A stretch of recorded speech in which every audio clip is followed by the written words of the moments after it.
जय श्री कृष्णा। तुलसीदास जी भगवान की वंदना करते हैं।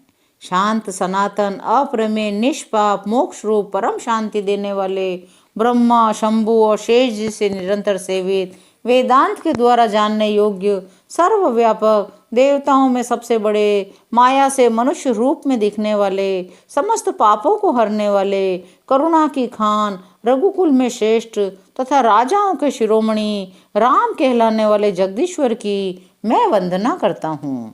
हे रघुनाथ जी, मैं सत्य कहता हूँ और फिर आप सबके अंतरात्मा हैं। आप सब जानते ही हैं, मेरे हृदय में दूसरी कोई इच्छा नहीं है। हे रघुकुल श्रेष्ठ, मुझे अपनी निर्भरा भक्ति दीजिए, मेरे मन को काम आदि दोषों से रहित कीजिए। अतुल बल के धाम, सोने के पर्वत सुमेरु के समान कांति युक्त शरीर वाले दैत्य रूपी वन को ध्वंस करने के लिए अग्नि रूप, ज्ञानियों में अग्रगण्य, संपूर्ण गुणों के निधान, वानरों के स्वामी श्री रघुनाथ जी के प्रिय भक्त पवन पुत्र श्री हनुमान जी को मैं प्रणाम करता हूँ। जामवान के सुंदर वचन सुनकर हनुमान जी के हृदय को बहुत ही भाए। वे बोले, हे भाई, तुम लोग दुख सहकर, कंद मूल फल खाकर तब तक मेरी राह देखना जब तक मैं सीता जी को देखकर लौट न आऊं। काम अवश्य होगा, क्योंकि मुझे बहुत ही हर्ष हो रहा है।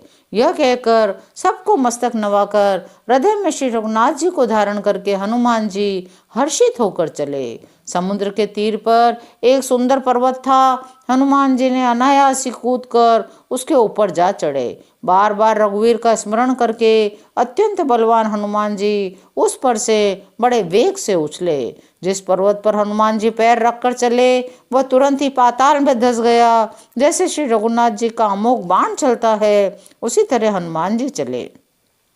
समुद्र ने उन्हें श्री रघुनाथ जी का दूत समझकर मेनाक पर्वत से कहा, हे मेनाक, तू इनकी थकावट दूर करने वाला हो, अर्थात अपने ऊपर इन्हें विश्राम करने दे। हनुमान जी ने उसे हाथ से छू दिया, फिर प्रणाम करके कहा, हे भाई, श्री रामचंद्र जी का काम किए बिना मुझे विश्राम कहाँ। देवताओं ने पवन पुत्र हनुमान जी को जाते हुए देखा। उनकी विशेष बल बुद्धि को जानने के लिए उन्होंने सुरसा नामक सर्पों की माता को भेजा। उसने आकर हनुमान जी से कहा, आज देवताओं ने मुझे भोजन दिया है। यह वचन सुनकर पवन कुमार हनुमान जी ने कहा, श्री राम जी का कार्य करके मैं लौट आऊं, सीता जी की खबर प्रभु को सुना दूं, तब मैं स्वयं आकर तुम्हारे मुंह में घुस जाऊंगा, तुम मुझे खा लेना। हे माता, मैं सत्य कहता हूँ, अभी मुझे जाने दो। जब किसी भी उपाय से उसने नहीं जाने दिया तो हनुमान जी ने कहा, तो फिर मुझे खा ही न ले। उसने योजन भर मुंह फैलाया। हनुमान जी ने अपने शरीर को उससे भी दूना बढ़ा लिया। उसने 16 योजन का मुख किया। हनुमान जी तुरंत 32 योजन के हो गए। जैसे जैसे सुरसा मुख का विस्तार करती थी, हनुमान जी उसका दुगना रूप दिखलाते थे। उसने 100 योजन का मुख किया, तब हनुमान जी ने बहुत ही छोटा रूप धारण कर लिया। वे उसके मुख में घुसकर तुरंत बाहर निकल आए और सिर नवाकर विदा मांगने लगे। उसने कहा, मैंने तुम्हारे बुद्धि और बल का भेद पा लिया, जिसके लिए देवताओं ने मुझे भेजा था। तुम श्री रामचंद्र जी का सब कार्य करोगे, क्योंकि तुम बल और बुद्धि के भंडार हो। ये आशीर्वाद देकर वह चली गई। हनुमान जी हर्षित होकर चले। समुद्र में एक राक्षसी रहती थी। वह माया करके आकाश में उड़ते हुए पक्षियों को पकड़ लेती थी। आकाश में जो जीव जंतु उड़ा करते थे, वह जल में उनकी परछाई देखकर उस परछाई को पकड़ लेती थी, जिससे वे उड़ नहीं सकते थे और जल में गिर पड़ते थे। इस प्रकार वह राक्षसी सदा आकाश में उड़ने वाले जीवों को खाया करती थी। उसने वही छल हनुमान जी से भी किया। हनुमान जी ने तुरंत उसका कपट पहचान लिया। पवन पुत्र, धीर बुद्धि, वीर हनुमान जी उसको मारकर समुद्र के पार गए। वहां जाकर उन्होंने वन की शोभा देखी। मधु के लोभ से भौरे गुंजार कर रहे थे। अनेकों प्रकार के वृक्ष फल फूल से शोभित हैं। पक्षी और पशुओं के समूह को देखकर वे बहुत ही प्रसन्न हुए। सामने एक विशाल पर्वत देखकर हनुमान जी भय त्याग कर दौड़कर उस पर जा चढ़े। शिव जी कहते हैं, हे उमा, इसमें वानर हनुमान की कुछ बड़ाई नहीं है। यह प्रभु का प्रताप है, जो काल को भी खा जाता है। पर्वत पर चढ़कर उन्होंने लंका देखी। बहुत ही बड़ा किला है, कुछ कहा नहीं जाता। वह अत्यंत ऊंचा है, उसके चारों ओर समुद्र है। सोने के परकोटे का परम प्रकाश हो रहा है।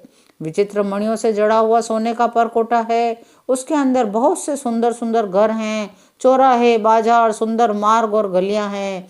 सुंदर नगर बहुत प्रकार से सजा हुआ है।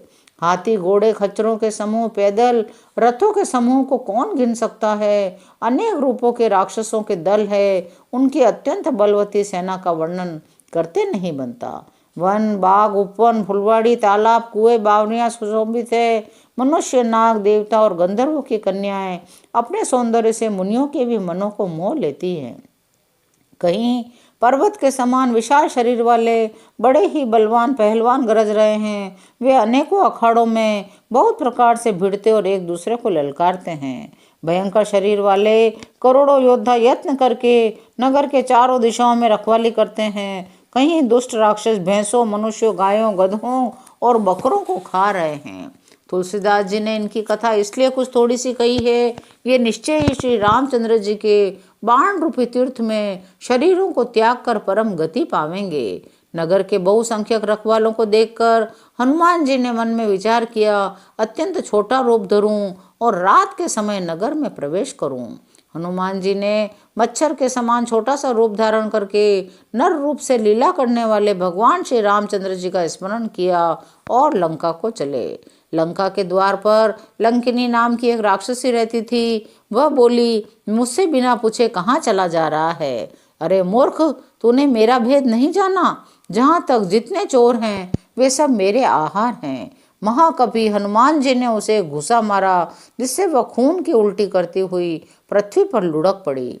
वह लंकनी फिर अपने को संभाल कर उठी, डर के मारे हाथ जोड़कर विनती करने लगी। बोली, रावण को जब ब्रह्मा जी ने वर दिया था तब चलते समय मुझे राक्षसों के विनाश की यह पहचान बता दी थी कि जब तू बंदर के मारने से व्याकुल हो जाए तब तू राक्षसों का संहार हुआ जान लेना। हे तात, मेरे बड़े पुण्य हैं जो मैं श्री रामचंद्र जी के दूत को आंखों से देख पाई।